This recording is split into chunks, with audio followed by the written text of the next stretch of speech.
Voy a poner a grabar. Ok. Bueno, en nombre de la Sociedad Israelita de San Juan, darle la bienvenida a todos los presentes, agradecerles especialmente a Jorge y a Marisa que hacen posible la actividad de hoy.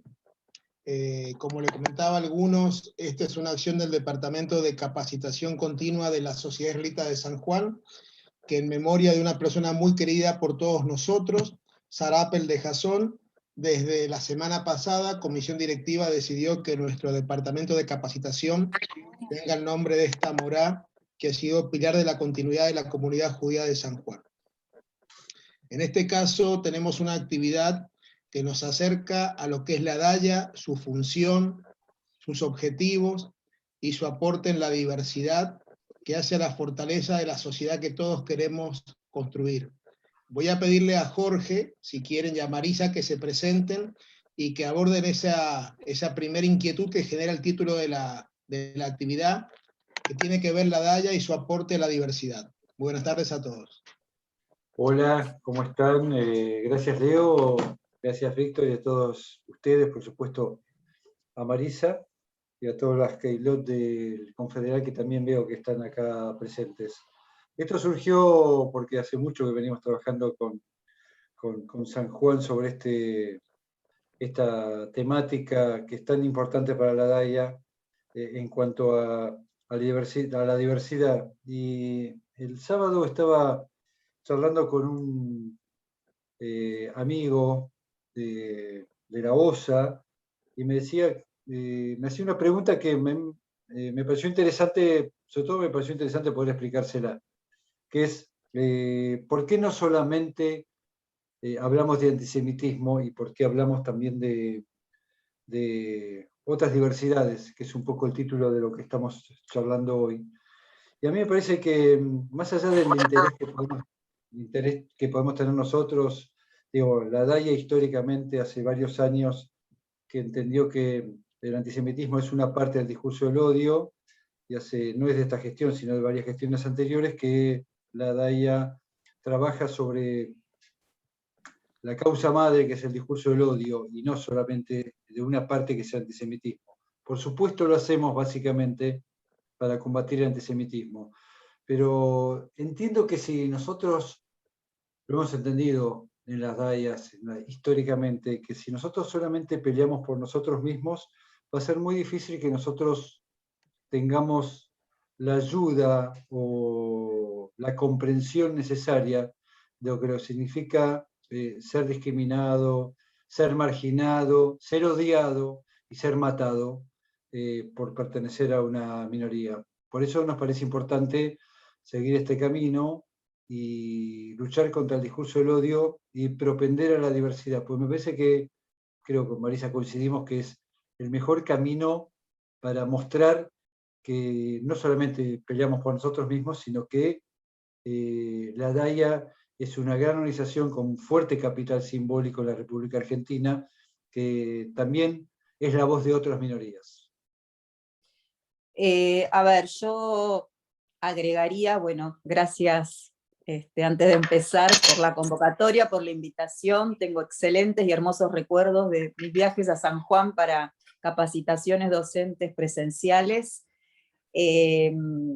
Pero bueno, yo lo que agregaría a lo que acaba de decir Jorge es que sí, venimos trabajando fuertemente en perspectiva de diversidad, así como se habla mucho, eso si quieren puede ser para otra charla específica, de pensar las cosas e interpretar lo que pasa con perspectiva de género, por ejemplo. Pensar los fenómenos con perspectiva de diversidad permite justamente esta posibilidad de legitimar luchas, ¿sí? De ponerse en los zapatos del otro y proteger el derecho a la igualdad. En la igualdad entramos todas las minorías, algunas mayorías también.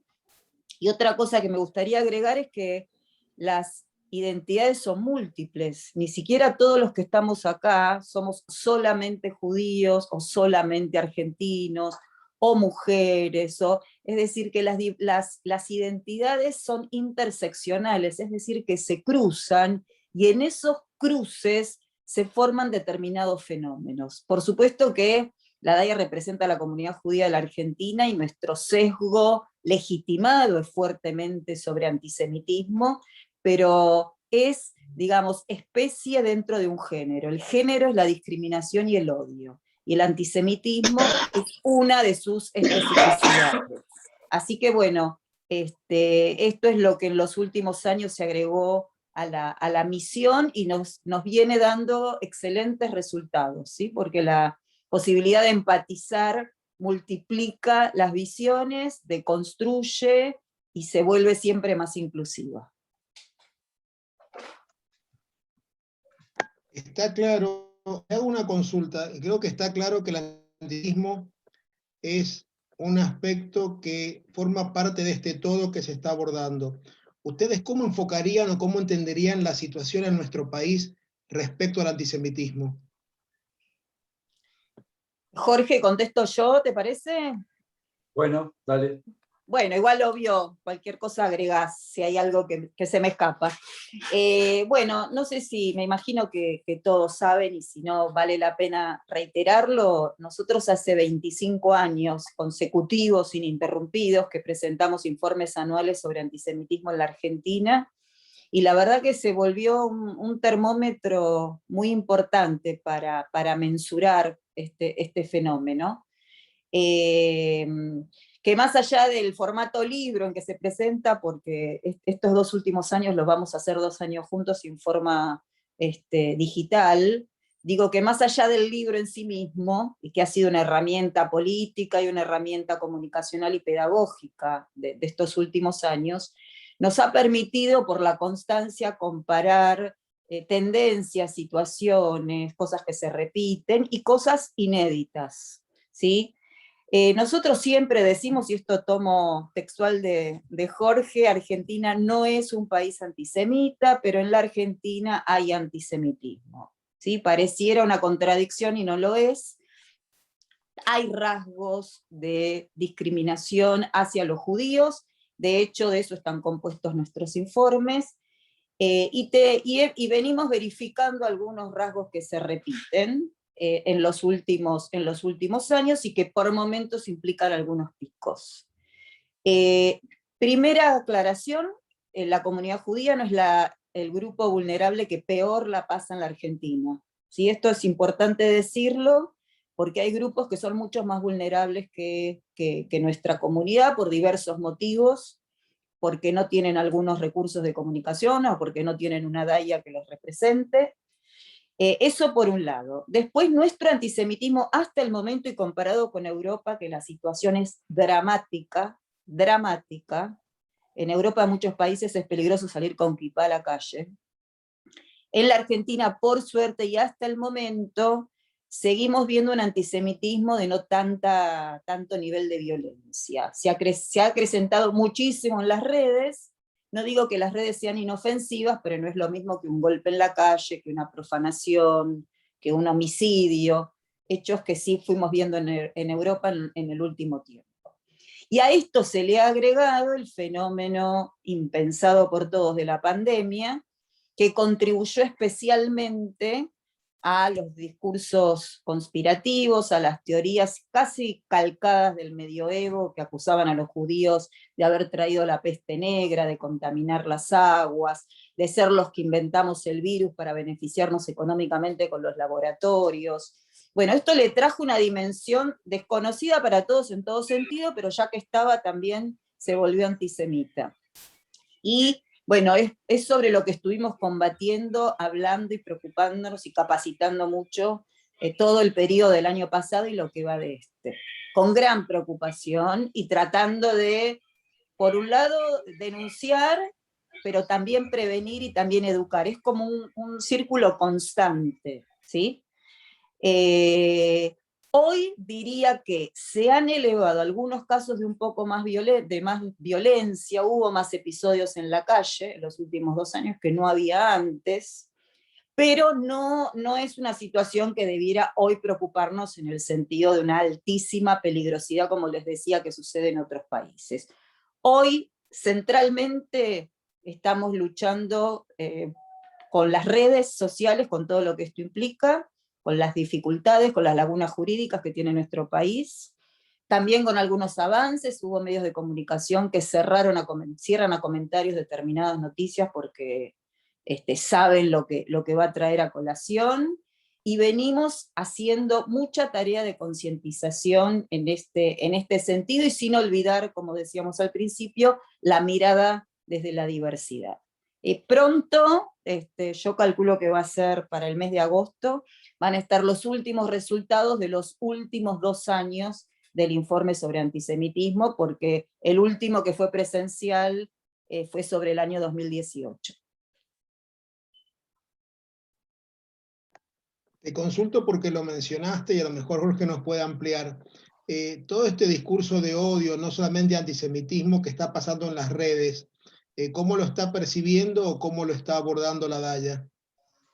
Mira, la verdad es que hay como 2 derechos en colisión acá, que entran en tensión. Por un lado es, ustedes saben, el derecho a libertad de expresión, que muchas veces se sostiene que todo el mundo tiene derecho a expresar lo que le parece. Esto lo vimos también con el... Hola, ¿hay un ruido, puede ser? Con el discurso del diputado Giordano en la Cámara de Diputados, a quien nosotros querellamos la semana pasada, y la verdad es que el debate fue interesante para pensar si uno tiene derecho a decir cualquier cosa bajo el amparo de la libertad de expresión o de los fueros. Creo que en Argentina tiene la rara posibilidad, el raro privilegio de tener una ley que es la ley antidiscriminatoria, que es la ley de la Rúa. Es una ley que la DAIA en ese momento ayudó a promulgar. De hecho, la DAIA tuvo un asiento, lo tiene, en el directorio del INADI, hoy intervenido. Así que en Argentina el profesar el discurso del odio es un delito. En ese punto creo que el equivalente del rango constitucional del derecho a la vida, porque el discurso del odio puede terminar con la eliminación del otro distinto a nosotros, es mucho más importante que el derecho a expresar cualquier cosa. Y ahí hay una tensión que en las redes sociales se sostiene. Lo que pasa es que, como decía Marisa, el tema del anonimato en las redes sociales es un tema bastante discutible, cosa que hemos venido desde hace bastante tiempo en la DAIA insistiendo con los propietarios de los medios, porque bajo el amparo del anonimato uno no puede decir cualquier cosa, uno no puede sostener que los judíos deben ser eliminados, que los bolivianos son inferiores, que la Shoah no existió, etcétera, etcétera, etcétera, con tantos otros colectivos discriminados. En ese punto creo que Argentina todavía tiene una falta de legislación para nominar estos comentarios al pie en los medios o en las redes sociales, donde es muy difícil que uno se identifique con nombre y apellido. Por eso creo que hay como una doctrina de la posición preferente que donde dice que la libertad de expresión es un derecho que debe prevalecer. Creo que para la DAIA, o como comunidad minoritaria, sin duda lo que debe prevalecer es el derecho a la vida. Ahora, yendo a los momentos actuales y más allá de que en algunas jurisdicciones aparecieron pintadas o manifestaciones antes que se iniciara la escalada de violencia en Medio Oriente y antes que viéramos, como pudimos apreciar todos en las imágenes, los ataques de Hamas y la defensa del Estado de Israel, ¿eso cómo repercutió? ¿Generó una sinergia distinta, un enfoque a que debía reprogramarse, estar más atento? ¿Cómo vivió la DAIA esa situación? Marisa, ¿puedo contestar yo? Porque Sí, dale, cualquier cosa agrego. El viernes tuvimos una reunión virtual con Omer Yankelevich, que es la ministra de la Diáspora de Israel, del gobierno que se retira, pero bueno, valía la pena porque son insumos que quedan para el futuro gobierno, donde justamente se debatía esto, Leonardo, es decir, cómo impactó en la diáspora el conflicto en Israel, y claramente nosotros les dijimos que había impactado de una manera distinta a otros conflictos. No sé si todos coinciden, pero creo que el tratamiento que tuvo en la prensa, por lo menos hasta que se derribó el edificio de Al Jazeera, que cambió un poco la posición de la prensa, pero hasta ese momento la prensa fue mayoritariamente benévola con la reacción del Estado de Israel. Creo que también estaba relacionado con la posición que tuvo Israel con el COVID, con el coronavirus, con las vacunas, con la visita del hospital Adasa, con ponerse a disposición de Argentina y poder hacer la fase 3 acá de la prueba de la vacuna, por interés. Fue la primera vez, y creo que así trascendió, que el hospital Adasa saca una delegación de tanta importancia científica al mundo. Así que creo que eso también sirvió como manto de piedad para que el tratamiento de la prensa fuese distinto. Por supuesto, los 4.000 cohetes también ayudaron. La desprotección en que se vio sometido el Estado de Israel frente a un ataque de una organización terrorista también ayudó. Pero me parece que en la diáspora, cada vez que hay un conflicto, y esto está estudiado por el Centro de Estudios Sociales de la DAIA, cada vez que hay un conflicto, el nivel de antisemitismo aumenta considerablemente. Y si bien ahora nadie dice que es antisemita porque es políticamente incorrecto, sí te dicen todos que son antisionistas. Entonces, estamos muy atentos a que este discurso que es el antisionismo, sobre todo desde que la Argentina adoptó para sí la definición de la Alianza Internacional de Recuerdo del Holocausto, sea considerado como una nueva modalidad del antisemitismo. ¿Ha aumentado? Sí. ¿Está bajo control? Sí, las organizaciones centrales de Argentina estamos muy atentos a eso, y que estamos tratando de siempre estar un poco delante de esto con el discurso de no solamente la sanción, sino de la educación. A mí lo que me gustaría agregar a esta última escalada, que así como decía antes que prevalecen los discursos en las redes, voy a contar a una experiencia personal directa muy, muy impresionante. Yo vivo acá en la capital, en Villa Crespo, ¿sí? Saben que Villa Crespo, gueto, y esa semana el barrio estuvo inundado de pintadas en la calle, ¿no? Como que fue diferente, ¿sí? En esquinas muy, que eran o no de instituciones, está lleno de instituciones judías también, pero en algunas esquinas que parecían al voleo estaban especialmente dedicadas a un barrio que mayormente los vecinos pertenecemos a la comunidad judía. Eso por un lado. Y después, que si bien, como dice Jorge, la prensa fue bastante benévola o intentó cierta imparcialidad, o calificó cada vez que nombró a Hamás como grupo terrorista, lo que descalifica aquellos ataques, y entiende que un país atacado por un grupo terrorista, ¿qué vamos a esperar? Tenemos que defendernos. Fue terrible a partir de las noticias que salen en los diarios de este tema, muchas no se cerraron a comentarios y ahí sí juntamos una cantidad de denuncias impresionantes. O sea, veníamos con cierto promedio en la mesa de denuncias, nosotros nos reunimos todas las semanas, todos los departamentos de la DAIA para analizar las denuncias, y veníamos a un ritmo de 10 por semana, por decir un número, y se quintuplicó por lo menos durante ese periodo, con lo cual vuelve a comprobar una vez más que tiene una incidencia directa en la diáspora, y que como siempre se confunde israelí con judío, que esa es una discusión eterna. ¿Sí? Yo ya termino, Jorge. Eso por un lado, y después quiero agregar otra preocupación muy presente, que capaz también da para otro análisis, es que obviamente estas agresiones no vienen solamente de la derecha que uno ya conoce, de los nazis o de los ultranacionalistas, sino que viene de sectores progresistas, con los que capaz uno simpatiza en algunas ideas, y con este tema se está volviendo muy bravo encontrar un punto de discusión razonable. Lo tiro como preocupación. Quiero agregar otra cosa, amigos. Me parece que no solamente influyó en, como decías, Leo, en las pintadas, o como agregaba Marisa, lo que ha aparecido en toda la República, no fue solamente Villa Crespo. En San Juan apareció una esvástica pintada en el piso, en Bahía Blanca, Bahía Blanca, sí. en Bahía Blanca, en La Plata,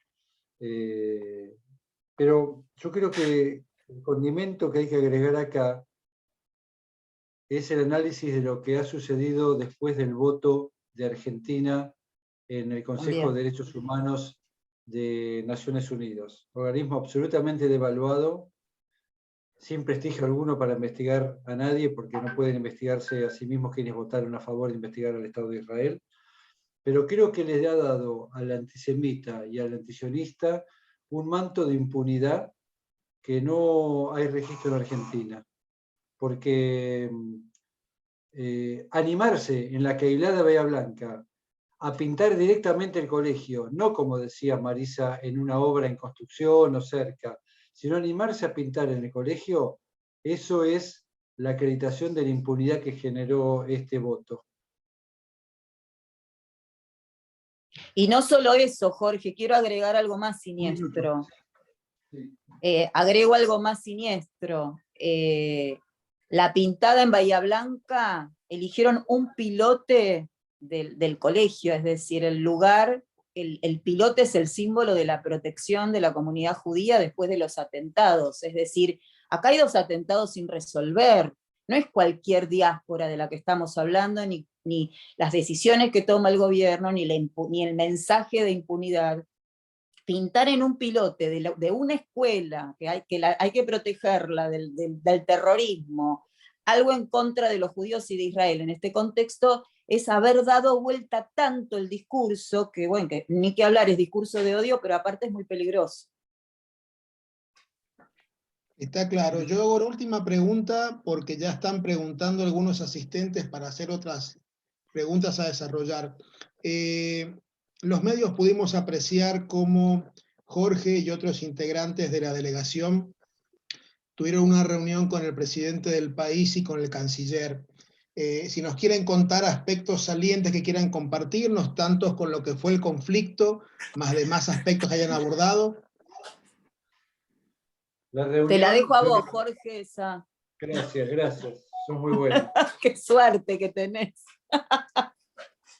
La reunión yo no la hubiese tenido, no la quería tener, pero la cocina de la reunión, bueno, vos Leo y Víctor la sabés, podés transmitírsela a la Keila después. Pero tuvimos la reunión donde, una reunión larga, porque no fue protocolar, fue 1h20, cosa rara, era una reunión solamente de conocimiento o de exposición. Creo que quisieron explicar las razones del voto y del comunicado de Cancillería, hablando sobre la proporcionalidad, hablando sobre Hamás, hablando sobre lo que se espera de Israel, que Israel es un país más inteligente o es un país constituido de acuerdo a normas de derecho y que tiene que entonces respetarlas y que jamás no. Es como, nada, un argumento muy infantil. Es como si no todo el mundo tuviese la posibilidad de sujetarse al marco jurídico que corresponde. Entonces, si ellos piensan que es así, deberían haber, como le pedimos, determinado que jamás es una organización terrorista. Pero si no están dispuestos a hacerlo, estamos en una situación que es dilemática. Pero bueno, escucharon, la reunión no sirvió para nada, salvo para que cada uno escuche la posición del otro. No estuvieron dispuestos a reconocer que jamás es una organización terrorista. El canciller sí dijo que se arrepiente de no haber mencionado en el primer comunicado de Cancillería, cuando habló de proporcionalidad, no haberse referido también a Hamás. Y explicaron su vocación por el multilateralismo, y como dice Marisa, nosotros les dijimos que estábamos ahí también legitimados, porque como argentinos víctimas de 2 atentados terroristas no resueltos, por supuesto, cosa única, un caso único en el mundo, 2 atentados terroristas donde todavía están identificados los responsables, pero no están sometidos al debido proceso. Teníamos todo el derecho a decir que Argentina debió tener una situación particular y haber rechazado ese voto. Creo que Marcelo quería hacer una pregunta. Sí, ¿qué tal? Buenas noches a todos. Ya creo que saludé a la mayoría. Jorge, dos consultas, Marisa. Fuera de todo el trabajo que se hace desde DAI, de las instituciones, con la prensa, etcétera, y nosotros sabemos hoy, por ejemplo, en el área mía que es seguridad, que la mayor cantidad de cámaras de seguridad hoy están puestas en los celulares de las personas y no en las que pone la gestión pública en la calle. Lo mismo pasa con las redes sociales y con los comunitarios. Digamos, los comunitarios tenemos celulares, redes, participamos, etcétera. Primer pregunta, ¿cómo tendría que ser ese trabajo comunitario en redes sociales para trabajar todo este tema del antisemitismo que se genera a través de estas situaciones que se están dando? Y lo otro que te quería comentar es, a mí me generó sorpresa el tratamiento de la reunión con el presidente en los medios comunitarios judíos, en la prensa judía, porque era confuso. En algunos lados decía el presidente de la DAIA sugirió que una abstención sería buena, en otro lado el presidente salió a decir que él iba a pedir que se hubiera votado en contra, etc. Y no quedó clara la posición. Yo te lo explico. Claramente nosotros le dijimos que tendría que haberse votado en contra, y como dijo la embajadora, o al menos haberse abstenido. Es decir, se le pidió lo más, entendiendo que históricamente Argentina, incluso en gobiernos anteriores, muchas veces se ha abstenido. Ahora, cada prensa titula como quiere, y además no te olvides que también estamos sujetos a un proceso eleccionario en la DAIA, y cada uno ese proceso en beneficio propio. Yo te puedo decir, Marcelo, que la DAIA pidió el rechazo de eso, pero se dijo, como dijo la Yagrida, al menos tenía que haberse abstenido, si no lograba el rechazo. Es decir, quien puede lo más, puede lo menos, pero nosotros les dijimos claramente eso, con más haber determinado que jamás es una acción terrorista. Ellos coincidieron que era una organización terrorista, le dijimos si podíamos decirlo, y dijeron que no, que podíamos decir que no la legitimaban, porque si ellos decían que era una organización terrorista, tenían que salir inmediatamente a hablar de un decreto y plasmarlo en un decreto. También le dijimos que, como dije hace unos minutos, estamos legitimados para hablar como judíos y argentinos, acá si querés, pero como argentinos víctimas de 2 atentados terroristas, y que si bien alguno refirió ahí que Hezbollah no es como Hamas, la verdad es que le dije que es como ir por la avenida de Rivadavia y Pasco es distinto a la Rea. La verdad que no cambia el nombre, no tiene importancia, es una divisoria que no tiene mucha diferencia. Hamas y Hezbollah desean la destrucción del Estado de Israel, no solamente, sino que desean la destrucción de los judíos, estén donde estén en cualquier parte del mundo. Jorge, ¿pudieron percibir un acompañamiento de entidades intermedias, aparte de los que conforman la red judía, en este momento cuando se veían a lo mejor pintadas o manifestaciones en algunos lugares del país, o lo que se estaba viendo a nivel de lo que se expresaba en Cancillería, con la respuesta que estaba dando en su defensa el Estado de Israel? Sí, no solamente, a ver, de manera individual, muchos representantes de sectores como la Conferencia Episcopal, la comunidad evangélica, sí, han expresado en mi WhatsApp su solidaridad, no a nivel institucional, digo. Tampoco, a ver, yo tengo mucho contacto con los otros colectivos vulnerables con los que trabajamos, y ninguno, por propia iniciativa, ni yo lo salí a pedir obviamente, sacaron ninguna declaración ni ninguna preocupación al respecto. Desde esos sectores tampoco hubo ningún pronunciamiento. Miren, tenemos la posibilidad de tener un espacio para preguntarle abiertamente a Marisa y a Jorge los temas que nos gustarían que nos aporten y nos completen. Acá en San Juan pasó algo parecido, solamente la Comisión de Justicia y Paz, que nuclea el Arzobispado de San Juan de Cuyo, junto con que nuclean a la Universidad Católica y otros espacios del credo católico, sí sacaron comunicados rechazando el terrorismo. Todos los demás aspectos fueron mensajes o llamadas directas. Vamos a un ejemplo práctico.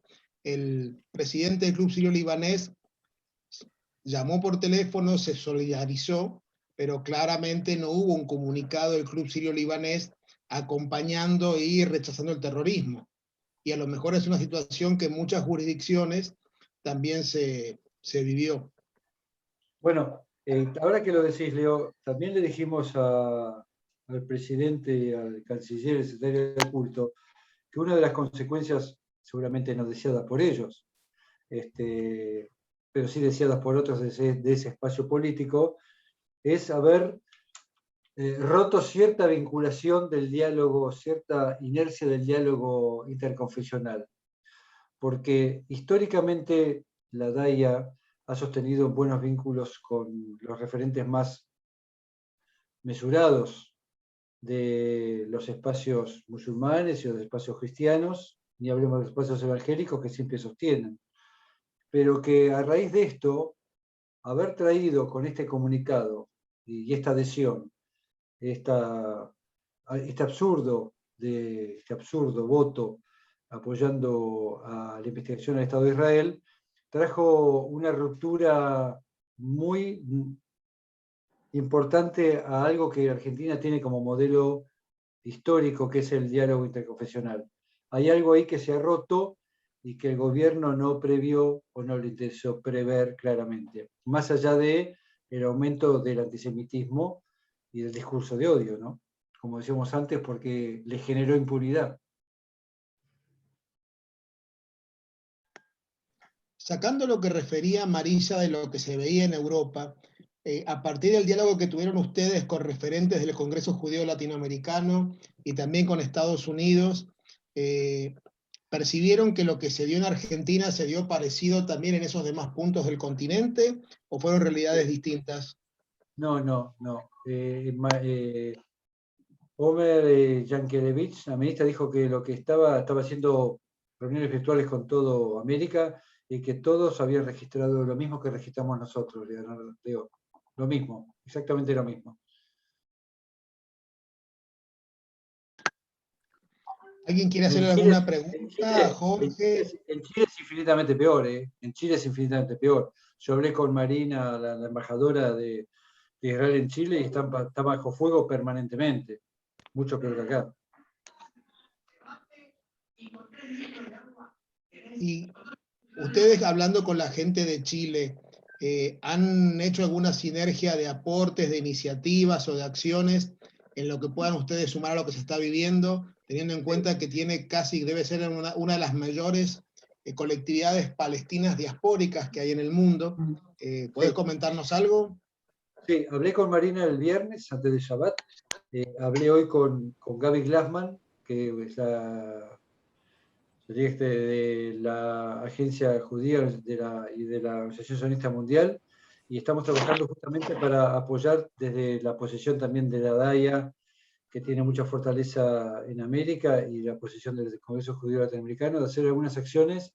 Lástima que no podemos hacerlas presenciales porque la Argentina no puede entrar a Chile, pero si hubiésemos tenido la posibilidad de viajar a Chile y hacer una agenda y hacer prensa, estaríamos ya en Chile para defender a la comunidad judía de Chile, que está bajo presión de una comunidad palestina que es muy intensa y que no tiene no tiene el aliado con algunos medios de prensa como tenemos nosotros en Argentina. En un momento al pasar hiciste una referencia al asiento permanente que tiene la DAIA en el INADI. En la gestión actual, ¿ustedes cómo perciben el vínculo con el INADI, atendiendo que es el espacio que debe intervenir ante cualquier situación de odio o intolerancia que se vea en nuestra plaza? Mira, hace varios años que creo que la mayor organización de derechos humanos de Argentina es la DAIA. el INADI no tiene mucha relevancia en el escenario de la discriminación. Cuando, digo, como ejemplo, cuando pasó lo de los rugbyers, la UAR, y vos sos testigo porque nos pusimos en contacto con Marcelo Rodríguez, la gente recurrió a la DAIA, y no se trataba de un tema solo de antisemitismo, había otros colectivos discriminados. No, el INADI no tiene presencia en esa materia, tendrá presencia en otra materia que será privativo de la militancia de su interventora, pero la verdad que no tenemos un vínculo intenso para nada. De hecho, yo recuerdo desde que se creó, cuando se creó y la DAIA tuvo un espacio en esa creación y un lugar, que yo ya estaba en la DAIA, al principio teníamos muchísimo vínculo, intercambiábamos un montón de información, de hecho en muchos de nuestros informes citábamos al INADI como fuente de que algunas denuncias que les llegaban a ellos nos las pasaban. Hace añares que no hacemos ningún proyecto en conjunto, que no nos llaman, que no hay no hay enfrentamiento, pero no hay ningún vínculo formal y constante, en absoluto. Y más allá de la envergadura que nos pone en un contexto distinto, esta situación que tiene que ver con la escalada de violencia en Medio Oriente, las expresiones de rechazo, de antisemitismo, de discriminación, que a lo mejor son no son de tanto impacto, pero son constantes en vincular al judío con la empresa, el judío y el dinero, el judío y el faltante, o el judío como responsable de muchos problemas sociales. ¿Eso ustedes entienden que está cambiando, que sigue constante, que hay una situación de mayor animosidad? ¿Cómo están percibiendo eso? Marisa tiene No, sí. No, a ver, lo exacerbó muchísimo la pandemia, pero es una tipología de antisemitismo que permanece a través de los tiempos, que tiene la capacidad de ser un continuo, ¿no? Y de que cualquier crisis económica, cualquier crisis social, ese chivo expiatorio va a aparecer. Ahora, bueno, justamente se están dando como más las condiciones, pero se volvió más violento, porque de hecho hubo hasta periodistas que lo dieron como hipótesis, esto de que inventamos el bicho del coronavirus y que todo tenía por detrás un ánimo económico, y bueno, y eso legitima ese discurso de odio, hace dudar al paranoico o al aburrido o al antisemita de siempre y le confirma sus hipótesis. No solo que permanece, sino que se agudizó con todas las teorías que hay alrededor de... Ahora todos son científicos, todos son médicos, es decir, se eleva mucho el lugar del opinador serial, y se volvió más violento hacia la comunidad judía especialmente.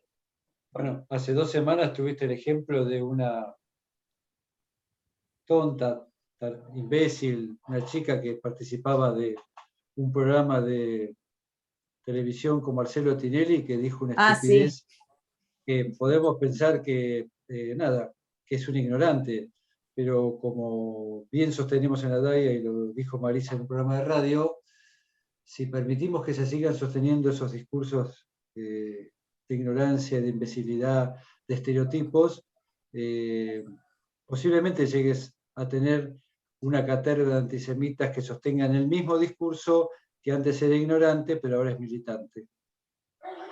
Yo te quería preguntar, Jorge, si en esta última etapa ha habido presencia o actos o alguna referencia a antisemitismo en las fuerzas de seguridad, ya sea en fuerzas armadas, en policías, en nuestro país. La DAIA se ocupa muchísimo de la capacitación a las fuerzas de seguridad, Marcelo. Casi te diría que es una obligación que tenemos nosotros de capacitarlos, y Marisa da clases a la fuerza de seguridad con buenas y malas sorpresas, porque tiene experiencia, tiene anécdotas para referir, y ahí hay que desmistificar muchos prejuicios. Eso desde el punto de vista de la educación. También es cierto que desde el punto de vista de la sanción, la DAIA a través del DAC tiene un vínculo intenso con la Fuerza de Seguridad, necesariamente lo tenemos que tener. Trabajamos con la fuerza, con la unidad antiterrorista, con las fuerzas en cada Queilot del interior, en cada Queilot tienen una vinculación con la fuerza local, porque nosotros necesitamos ese instrumento que tiene la fuerza policial para poder sancionar a quienes cometen ilícitos antisemitas, antisionistas, o hacen pintadas, o atacan a un hermano que tiene equipá, como ha pasado en Rosario hace 1 año y medio. Así que nosotros tenemos que cuidar, además de tenemos que cuidar y fomentar ese vínculo con la fuerza de seguridad. Es muy importante porque si no, estamos absolutamente desprotegidos. Por supuesto que no todas reaccionan de la misma manera, Marcelo. Hay unas que son más proactivas y otras son reactivas. No, por eso consulto si hubo hechos en esta última etapa, nada más. No, a ver, por lo menos del registro que nosotros venimos haciendo cotidiano, no es de los sectores que está viniendo. Obviamente que pueden pasar cosas que no nos llegan, no es que podemos abordar, no salimos a buscar los hechos nosotros recibimos denuncias y capaz sucedió y no nos llegó, y te digo que de lo que estuvimos viendo últimamente viene más de otros sectores el ataque, ¿no? No quiero con esto decir que algunos sectores que históricamente fueron muy nacionalistas no lo sigan siendo, pero también abono lo que dice Jorge del tema de los prejuicios que uno también tiene. Yo no voy a negar que el primer día que tuve que dar una capacitación frente a 400 policías me temblaban las patas, ¿no? Dije, y bueno, y se portaron bárbaros, son buenos alumnos. No, son sectores que uno, bueno, no por nada, tiene también miedos, prejuicios, y a veces vienen de otros que sorprenden, que duelen más incluso, y me parece que esto es un análisis que nos debemos, ¿no? El de, bueno, o cómo nosotros ir puliendo el mensaje, las capacitaciones y la prevención, porque está como ya más transversal el problema, ¿no? No está solo en esos sectores que uno históricamente conoce como los peligrosos y los enemigos.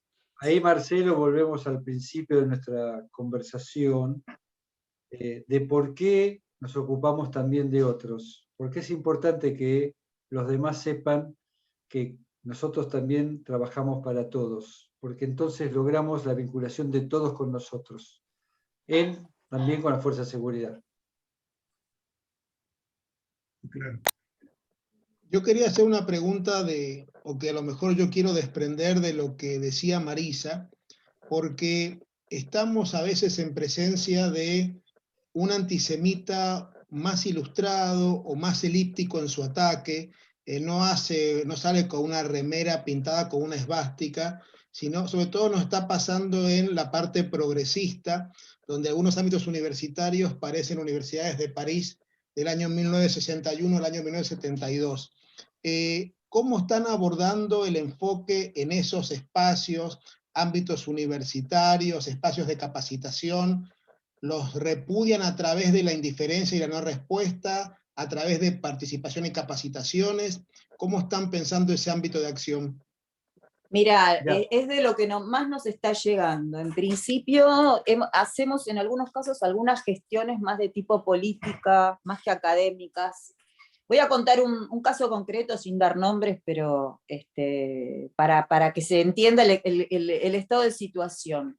Nos llega la denuncia de una chica de 19 años que cursa en la UBA, preferentemente en la UBA está pasando esto, en la universidad pública, que estudia sociología y en la materia de inglés que, a ver, no es que estaba en la materia de relaciones internacionales o conflictos entre países, no. Inglés, el texto que le dan para traducir, o sea, para practicar el idioma, era todo un texto sobre Israel genocida, que mata a los palestinos, bueno, este sesgo que todos conocemos. Y pobre, a ver, no, obvio se comunicó con nosotros y lo que les termina pasando, y ahí nosotros intervenimos directamente, con la cátedra, no fue sencillo, pues se escapan, se esconden. Son chicos, primero que son chicos, ¿no? En este caso particular. Y después es un contexto extorsivo, porque no se quieren enfrentar a los docentes, ¿sí? Porque tienen miedo de perder la materia. Entonces muchos callan de alguna manera y dicen, bueno, le escribo lo que tiene ganas de escuchar o lo que tiene ganas de leer, con tal de no perder la materia, ¿no? Y se está empezando a armar una cosa bastante perversa que se está repitiendo en varios lugares.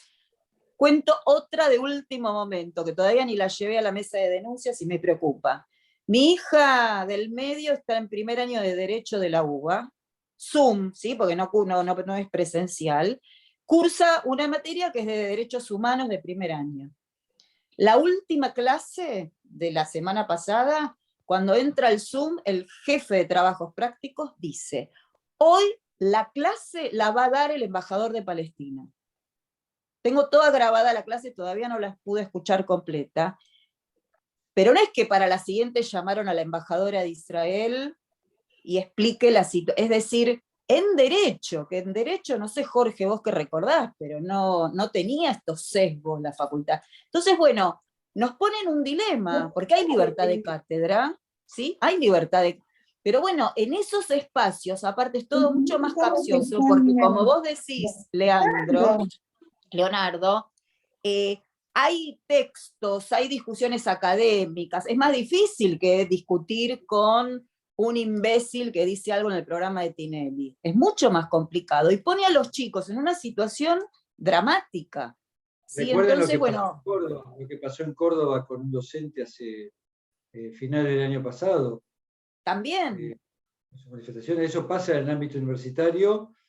Es cierto que pasa en Argentina, está más o menos controlado porque tenés a la DAIA que siempre tiene una posición o educativa o reactiva o está metida en las universidades o tiene chicos o tenemos gente que replica nuestro mensaje. Pero en Estados Unidos es muy preocupante.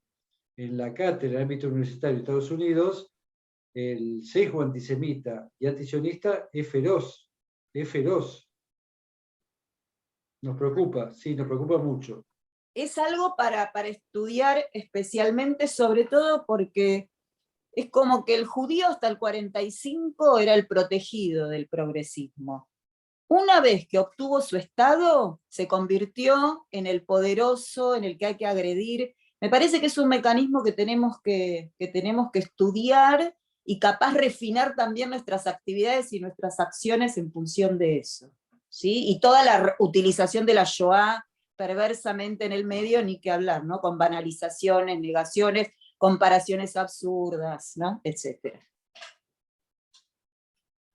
¿Ustedes en la DAIA perciben o entienden, y les preguntan, o les pregunto yo, independientemente del rol que tienen en el centro de estudios o en lo que tiene que ver con el ejercicio de la presidencia, que la situación del cambio de la presidencia en Estados Unidos tiene algún impacto en lo que puede pasar, sobre todo en Estados Unidos, en las universidades, en acciones, en manifestaciones, en el sentido negativo, en el sentido positivo? ¿Cómo ven eso ustedes? ¿Lo han analizado?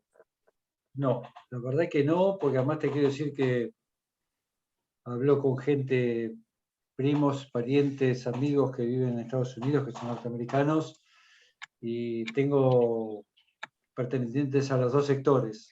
Algunos dicen que el discurso supremacista de Trump, si bien era un discurso pro-israelí, para dentro de Estados Unidos creó una concepción supremacista que perjudicó a la diversidad de los judíos. Y otros dicen lo contrario. La verdad es que no, ya me cuesta bastante analizar lo que pasa en Argentina.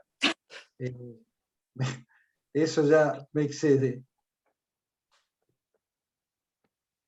Está claro. ¿Alguien desea formular alguna pregunta? Aprovechemos que tenemos a Jorge y a Marisa dispuestos a respondernos cualquier inquietud que querramos generarle.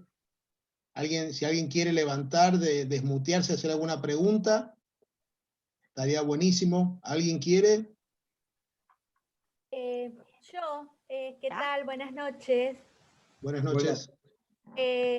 Solamente no para preguntar, pero sí para sumar de que acá en Santa Fe sí tenemos el tema de capacitación a las fuerzas, y que la verdad que es muy rico, como decía Marisa, y también sumar que Daya siempre está en contacto con los ministros de seguridad, y no solamente es la capacitación hacia las fuerzas, sino también sentirnos que estamos protegidos, que estamos cuidados, y eso es muy importante porque visibiliza al afuera que estamos apoyados por el Estado también. Entonces, a veces el tema de policías presentes en las instituciones, no es en el caso de que haya algo que pase, que esperemos que no, pero que pase, no es que el policía nos va a defender, pero simplemente la visibilidad del Estado es muy importante.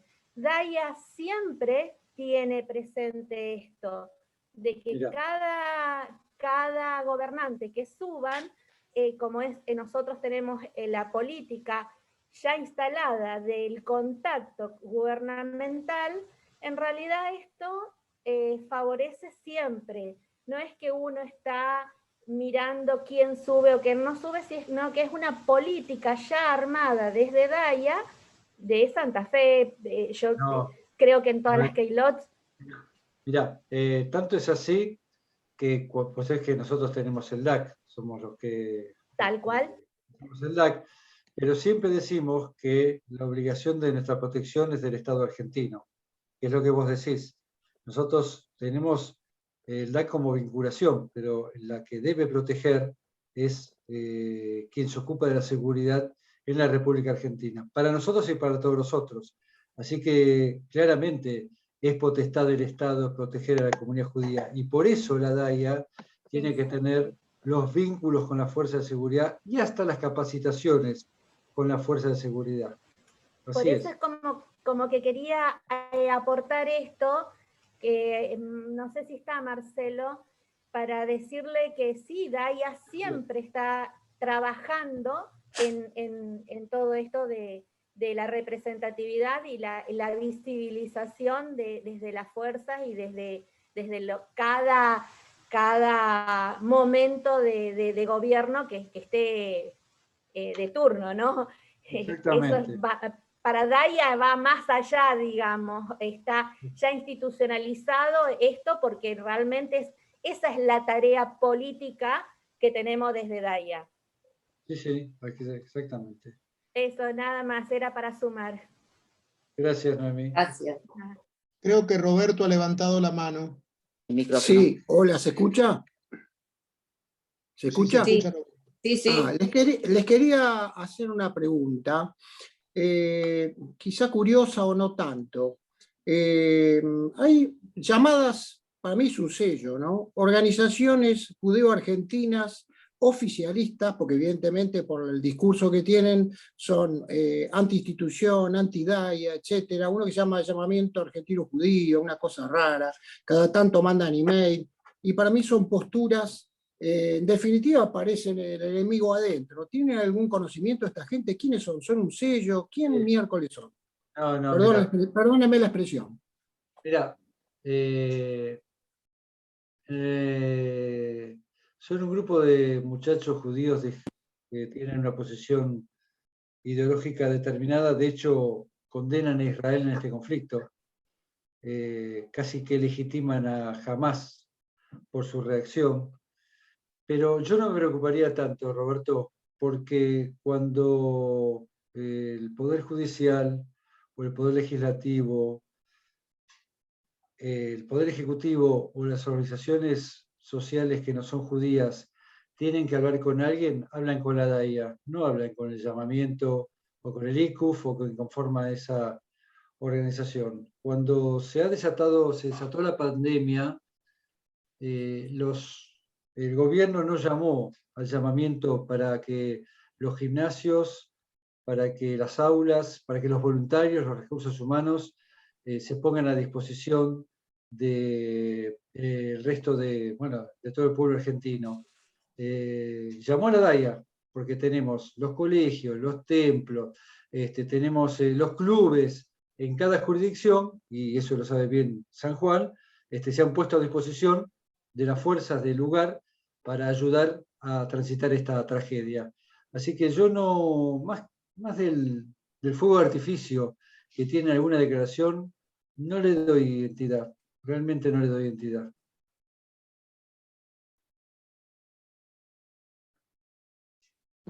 Ahora sí, perdón, no, yo tampoco coincido. El tema es que un poquito como que me resulta molesto ver que esta gente Es molesto. aparezca, sí, y no se sabe si son un sello o algo creado, Bueno. como cuña, eso. Vos viste que uno a veces no tiene la familia que quiere, qué sé yo. Te tocan algunos que están bien y otros que están mal. Así que forma parte de lo que, de la trayectoria del pueblo judío. Jonah, ¿quiere preguntar algo usted, que me parece que levantó la mano? Sí, no sé si me escuchan bien. Sí. A mí personalmente me preocupa sobremanera la postura gubernamental del país y creo que eso condiciona mucho de las reacciones que hemos estado y estamos viviendo, donde no hay una postura clara contra el terrorismo y sí contra el Estado de Israel. Solamente puedo decirte que tenés razón. Es así. Eso es lo que nos está pasando, Jonah. Ahora, les hago una pregunta casi de abordaje pedagógico. Más allá que las distintas instituciones o distintos ámbitos explicamos las diferencias entre israelitas e israelíes, y si bien tenemos bien claro, o por lo menos eso pensamos la mayoría de las entidades, cómo abordar lo que fue el Holocausto para que ningún colectivo viva lo que vivió el pueblo judío, cuando las comunidades judías empiezan a percibir una visión favorable a lo que pasa en el Estado de Israel como país de emprendedurismo o como éxito en la parte de la vacunación, ¿ustedes cómo entienden que una comunidad judía debe enfocar eso? ¿Como un agente más, como un tercero que con simpatía se sorprende por el progreso de este nuevo Estado pujante, o abrazarlo y no solamente en la parte de rechazar todo tipo de condena, sino mostrarse plenamente vinculado a eso que se está replicando y conociendo en los medios? No sé si soy claro en la pregunta. Supongo que no hablas de los judíos, hablas de los no judíos. ¿Entiendes? No, te hablo justamente de los judíos, donde básicamente permanentemente trabajamos en acciones que tienen que ver con nuestra identidad, con lo que tiene que ver con la vida judía, y hay algunos momentos donde aparecen cosas que son específicamente logros del Estado de Israel como nación, como país de emprendedurismo, como país de evolución positiva en casos de vacunación.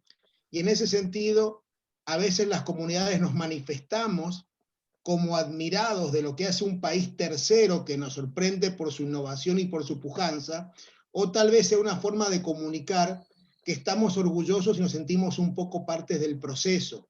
¿Cómo es el sano equilibrio que ustedes entienden que a lo mejor alguna comunidad judía debe manifestar en esos diversos momentos que van apareciendo? No sé, Marisa, si lo querés responder. A ver si te entendí. Nosotros no tenemos que demostrar nuestra inocencia todo el tiempo. Yo soy argentina y amo al Estado de Israel a la vez, no son excluyentes, y no tengo que elegir entre mi mamá y mi papá, y ambos lugares me atraviesan y me condicionan. No me parece mal que nos sintamos orgullosos de lo que hace el Estado de Israel y de sus logros, y que nos parezca que está buenísimo y que los admiremos. No creo que eso se vuelva a la Argentina más antisemita por eso. Yo no me cuidaría de admirar y de publicar los logros de ese país, porque somos sionistas también, y porque mi límite, a ver, como digo siempre en los análisis académicos y jurídicos, ¿no? Mi límite es la existencia del Estado. Lo podemos criticar, podrían hacer algunas cosas mejor, la existencia de 2 estados, me siento a dialogar. Ahora, tener miedo de admirarlo y de comunicar mi admiración, porque eso va a traer antisemitismo, es haber entrado en el juego perverso del antisemita. ¿Sí? ¿Qué sé yo? Y esto es muy personal, quizás yo no andaría por todos lados haciendo circular cuántos premios Nobel tenemos y qué geniales que somos, porque bueno, a veces es como... nos pueden acusar de soberbia más allá de los datos reales y objetivos que esto puede tener. Pero no armaría un instructivo para que las comunidades se cuiden de admirar al Estado. Seguimos siendo argentinos aunque lo admiremos. Nadie le pide explicaciones al descendiente de Thanos que se sacó el pasaporte de la Comunidad Europea aprovechando que su abuelo era italiano, ni le andan diciendo que no puede adorar al Papa si es católico y al Vaticano. Somos los únicos a los que tenemos que estar mostrando la moral alta, no ser como los nazis, no amar a otro Estado también. Yo creo que es entrar en el juego del antisemita, y no tengo ningún problema en aclararlos tanto, porque a veces podemos ser confusos, a veces puede confundir una bandera de Israel en la oficina de la DAIA, al lado de la bandera argentina. Capaz se confunde, capaz es confuso cantar el Atikva para Yom HaShoah. ¿Qué tiene que ver Yom HaShoah? Bueno, quizás hay algunas cosas para revisar, pero también son oportunidades para explicar, ¿no? Pero no me andaría cuidando de admirar a Israel, en absoluto. No, yo creo que la pregunta que le hacía Marisa es que, más allá de lo que cada uno en su vida privada hace, del orgullo que nos genera el Estado de Israel, les doy un ejemplo práctico. Cuando la comunidad judía de San Juan accedió a liderar el club emprendedor de la provincia de San Juan, a partir de haberse postulado en un concurso a nivel nacional con otras entidades y tomar esa posibilidad, hicimos la gestión para que la inauguración de ese espacio físico se hiciera con la presencia del embajador del Estado de Israel por el norte que marca el Estado de Israel en la parte de emprendedurismo. Y algunas voces sí manifestaron en qué tenía que hacerse esa presencia de un país en una cuestión que tiene que ver con la comunidad. Acá en San Juan tenemos una situación bastante clara en ese sentido, de que trabajamos activamente en el sentido de que somos una comunidad judía local y que ama al Estado de Israel, y al no tener un consulado o una embajada, el Yom Ha'atzmaut, por decir una cuestión bastante clara, lo hace la comunidad judía local. Pero sí quería tener la opinión de cómo están enfocando en la dinámica que tienen ustedes, por lo menos en la visión personal, de cómo las comunidades judías pueden o tienen que abordar en una versión superadora esa cercanía y apoyo al Estado de Israel como único Estado democrático en la región. Así como te explicó Marisa, me parece que es el mejor escenario. No estamos distantes, al contrario, y la verdad es que más allá de la distinción que nosotros hagamos acá en este grupo, los otros no se identifican con el Estado de Israel. Así que estamos necesariamente identificados, además de estar personalmente identificados.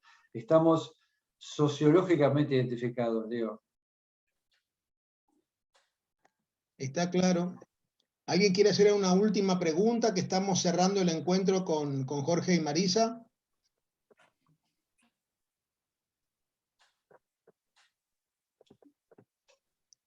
Bueno, en forma general.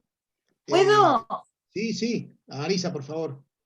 Que me gusta hacer estas cosas más pedagógicas antes de tu cierre. ¿Puedo leer un cuentito muy cortito? Buenísimo. Es muy corto y tiene que ver con lo que más que nada arrancó esta charla, que es el tema de la diversidad y de la empatía con los otros, que esos otros podemos ser nosotros. Muy cortito. Es de Juan Solá, ¿sí? Lo recomiendo, sobre todo para los que se dedican a la educación. Tiene muchas malas palabras, pero es a propósito, ¿sí? Pido las disculpas del caso. El cuento se llama La negra de mierda, y dice así: mirá la negra de mierda, mirá cómo lleva a los nenes en la motito. 3 guricitos sin casco, cagándose de frío, y la negra con ese culo enorme que ocupa todo el asiento. ¡Qué hija de puta! Mira cómo lleva la pendejita medio dormida, casi cayéndosele de esas piernas gordas de tanta cerveza y torta frita. Y mira el otro ahí atrás, agarradito como puede, tiritando, pobrecito. Y mira cómo lleva el bebé, negra hija de mil putas, metido dentro de la campera. Inconsciente de mierda, ojalá le saquen la moto, ojalá le saquen los hijos, ojalá se muera esta negra de mierda. La camioneta arrancó rabiosa y se perdió calle abajo, zambullendo a la negra y sus crías en una nube de humo pegajoso. El que iba atrás tosió un poco y la motito se paró. El señor del golfito gris bocinó con furia a sus espaldas y le ordenó que se moviera, pelotuda, y la puta que la parió. La nena en la falda abrió los ojos despacito y preguntó si faltaba mucho. La madre le apoyó la mano temblorosa sobre la frente sudada, comprobó que la fiebre seguía allí y murmuró un «no, mi amor», así, triste y suavecito, como los quejidos del nazareno que llora acurrucado contra sus tetas tibias, o como el 5x6, 30, 5x7, 35, que el Ismael recita con los brazos envolviéndole la panza llena de pan y mate cocido, porque al otro día tiene prueba, y la Brenda tiene fiebre, y el nazareno llora de hambre, y a esa hora el colectivo ya no entra hasta el barrio, y el Mario que no aparece desde la semana pasada, y la motito que se para cada 5 cuadras, y el hospital que todavía está lejos, y doña Esther que le dijo que para qué iba a tener otro hijo a los 22, que mejor abortara, y el Ismael que cada tanto dice que tiene frío, y la Brenda que se va quedando dormida, y la negra de mierda que le pide al Ismael que diga las tablas más fuerte, para que escuche la Brenda, para que no se duerma la Brenda, mientras que a ella le arden los ojos de tanto aguantarse las ganas de llorar de miedo.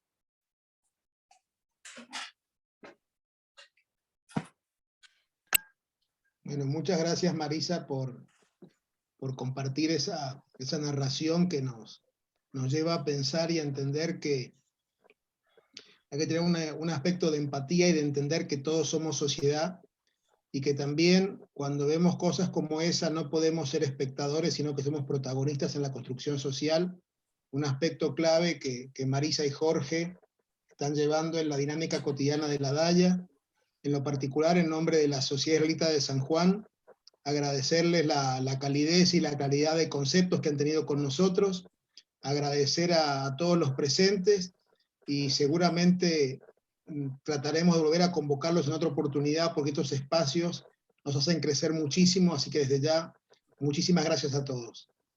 Gracias, Muchas Luis. gracias, Jorge. gracias. Al contrario, gracias. Gracias a todos. Gracias, muchísimas gracias. Gracias por acompañarnos, gracias por estar. Muchas gracias a todos. Muchas gracias.